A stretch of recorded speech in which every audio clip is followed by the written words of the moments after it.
Hello दोस्तों। पुस्तक का नाम है सोचिए और अमीर बनिए। इस पुस्तक का लेसन चल रहा है मास्टरमाइंड की शक्ति, और मास्टरमाइंड शक्ति का आज दूसरा भाग।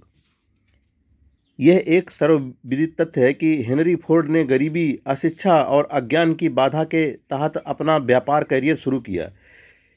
यह भी उसी के समान ज्ञात तथ्य है कि 10 साल की इस आश्चर्यजनक छोटी अवधि के भीतर श्रीमान फोर्ड ने इन 3 बाधाओं पर महारत हासिल कर ली और 25 सालों के भीतर खुद को अमेरिका के सबसे अमीर लोगों में से एक बना दिया।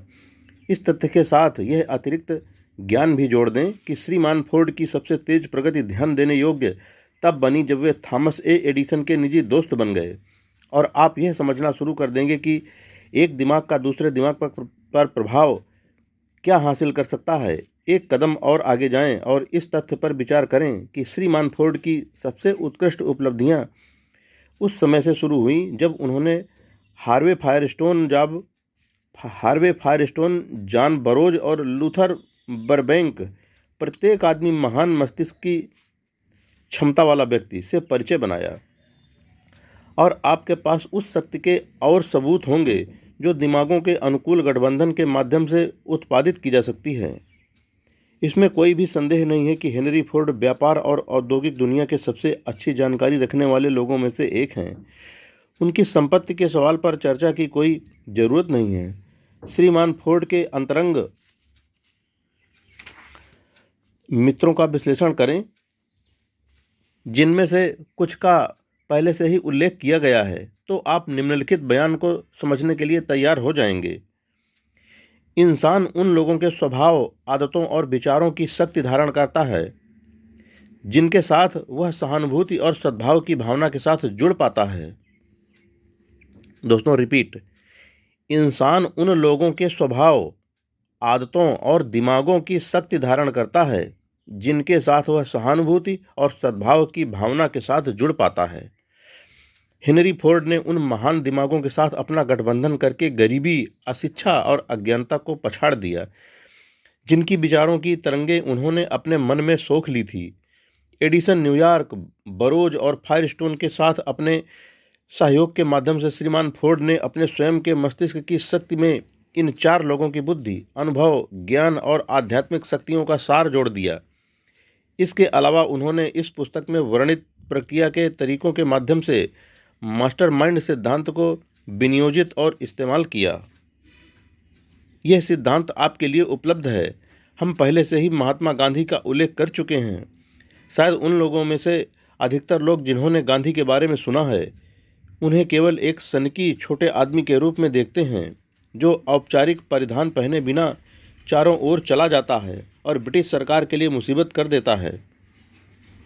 हकीकत में गांधी सनकी नहीं है, लेकिन वे अब सबसे शक्तिशाली जीवित आदमी हैं। उनके अनुयायियों और उनके नेता में उनके विश्वास की संख्या से अनुमान, इसके अलावा शायद वे अभी भी जीवित सबसे शक्तिशाली आदमी हैं। उनकी शक्ति निष्क्रिय है, लेकिन यह वास्तविक है। हम उस विधि का अध्ययन करते हैं जिसके द्वारा उन्होंने अपनी विशिष्ट शक्ति प्राप्त की थी। इसे कुछ ही शब्दों में समझा जा सकता है। उन्होंने यह शक्ति 20 करोड़ से अधिक लोगों को सद्भाव की भावना से तन और मन के साथ एक निश्चित उद्देश्य के लिए समन्वय स्थापित करने के लिए प्रेरित करके हासिल की। संक्षेप में, गांधी ने एक चमत्कार कर दिया, क्योंकि यह एक चमत्कार ही है जब 20 करोड़ लोगों को एक असीम समय के लिए सद्भाव की भावना में सहयोग के लिए मजबूर नहीं बल्कि प्रेरित किया जा सके। यदि आपको शक है कि यह एक चमत्कार नहीं है, जितने भी समय के लिए सामंजस्य की भावना में सहयोग करने के लिए किन्हीं भी 2 लोगों को प्रेरित करने का प्रयास करें। एक व्यवसाय का प्रबंधन करने वाला हर आदमी जानता है कि कर्मचारियों को दूर से भी समान सद्भाव की उत्साह के साथ एक साथ काम करवाना कितना मुश्किल होता है। मुख्य स्रोतों की सूची में जिसमें से शक्ति को प्राप्त किया जा सकता है, जैसा कि आप देख चुके हैं, सबसे ऊपर अनंत बुद्धि आती है। जब 2 या 2 से अधिक लोग सद्भाव की भावना के साथ समन्वय करते हैं और एक निश्चित उद्देश्य की ओर काम करते हैं, तो वे अनंत बुद्धि के महान सार्वभौमिक गोदाम से सीधे शक्ति अवशोषित करने के लिए गठबंधन के माध्यम से खुद को ऐसी स्थिति में ले आते हैं। यह शक्ति के सभी स्रोतों में सबसे बड़ी है। यह वह स्रोत है जिसकी ओर प्रतिभावान मुड़ जाता है। यह वह स्रोत है जिसकी ओर हर महान नेता, चाहे वह यह तथ्य जानता हो या नहीं, मुड़ जाता है। अन्य दो प्रमुख स्रोत जिनमें से शक्ति के संचय के लिए आवश्यक ज्ञान प्राप्त किया जा सकता है, इंसान की 5 इंद्रियों की तुलना में अधिक विश्वसनीय नहीं है। इंद्रियां हमेशा विश्वसनीय नहीं होती हैं। अनंत ज्ञान गलती नहीं करता है। बाद के अध्यायों में विधियों जिनके द्वारा अनंत ज्ञान में सबसे आसानी से संपर्क हो सकता है को पर्याप्त रूप से वर्णित किया जाएगा। यह धर्म पर कोई कोर्स नहीं है। इस पुस्तक में वर्णित किसी भी मौलिक सिद्धांत की किसी भी आदमी की धार्मिक आदतों के साथ या तो सीधे या परोक्ष रूप से इस्तेमाल करने का इरादा रखने के रूप में व्याख्या नहीं की जानी चाहिए।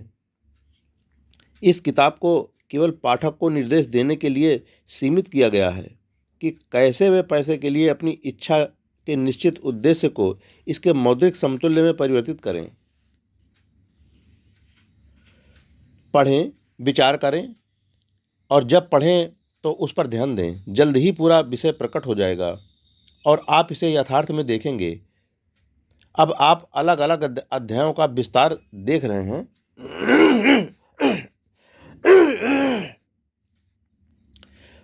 पैसा पुराने समय की युवती की तरह शर्मीला और मायावी है। इसे उन्हीं तरीकों से आकर्षित और जीता जाना चाहिए जो एक दृढ़ प्रेमी अपनी पसंद की लड़की के प्रेम में इस्तेमाल करता है।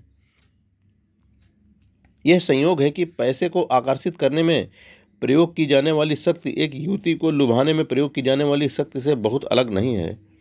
इस शक्ति का पैसे की खोज में सफलतापूर्वक प्रयोग आस्था के साथ मिश्रित करके ही किया जाना चाहिए।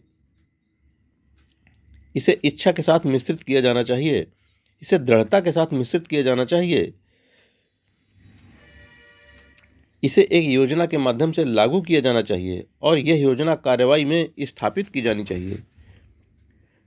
पैसा जब दौलत कही जाने वाली मात्रा में आता है तो पाने वाले व्यक्ति के पास उतनी ही आसानी से बहकर आता है जैसे पानी पहाड़ों से बहता है।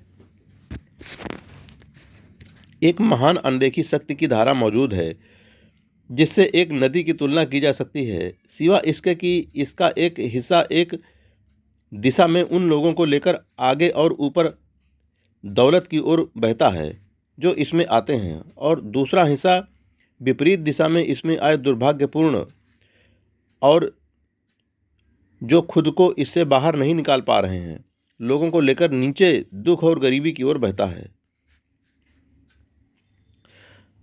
हर वह व्यक्ति जो इस महान भाग्य लक्ष्मी को पा चुका है वह इस धारा के अस्तित्व को मान चुका है। इसमें इंसान की सोच की प्रक्रिया शामिल है। विचारों की सकारात्मक भावनाएं धारा का वह हिस्सा बनाती है जो दौलत की ओर ले जाता है।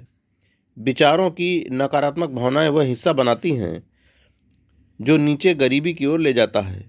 इसमें उस व्यक्ति के लिए बहुत ही महत्वपूर्ण विचार है जो दौलत पाने के लिए इस पुस्तक को पढ़ रहा है।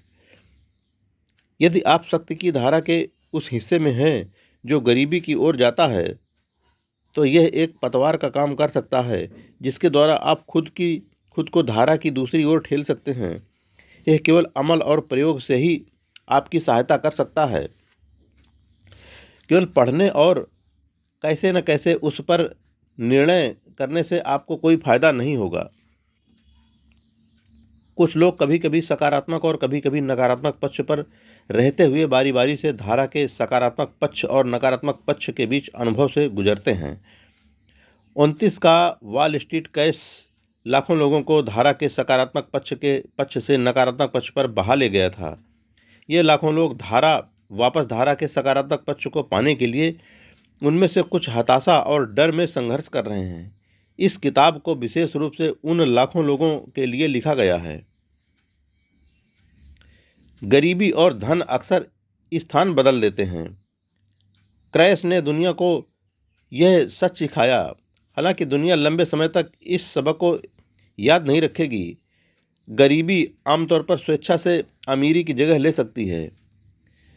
जब अमीरी गरीबी की जगह ले सकती है ले तो यह परिवर्तन आमतौर पर अच्छी कल्पना और सावधानी से क्रियान्वित की गई योजनाओं के द्वारा किया जाता है। गरीबी के लिए किसी योजना की जरूरत नहीं है, इसे किसी की सहायता की जरूरत नहीं है, क्योंकि यह बोल्ड और क्रूर है। अमीरी शर्मीली और डरपोक है, इसे आकर्षित करने की जरूरत होती है। कोई भी धन की इच्छा कर सकता है और ज़्यादातर लोग करते हैं, लेकिन केवल कुछ ही जानते हैं कि दौलत कमाने के लिए केवल एक निश्चित योजना के साथ एक तीव्र इच्छा ही भरोसेमंद साधन है।